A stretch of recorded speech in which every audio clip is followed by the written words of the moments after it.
Peut-être les premières retombées d'une nouvelle politique sécuritaire. À Nantes, 2020 restera comme une année relativement calme. 35 fusillades contre 64 en 2019, une baisse de plus de 45%. Pour l'adjoint à la sécurité, le fruit d'un travail de fond et d'un partenariat entre police judiciaire et municipale.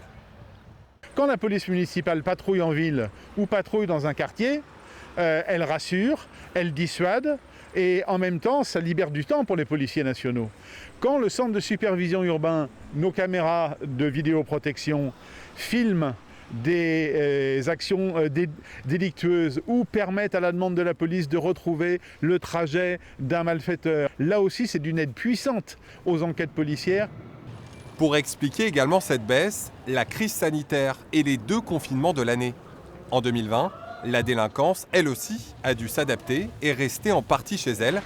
De quoi nuancer fortement des chiffres en trompe-l'œil, selon ce syndicaliste policier. Les collègues sont sur le terrain, ils sont beaucoup plus effectivement aussi dans les quartiers, mais le trafic de stupéfiants dans les quartiers existe toujours. Il existe toujours, lui n'a pas baissé.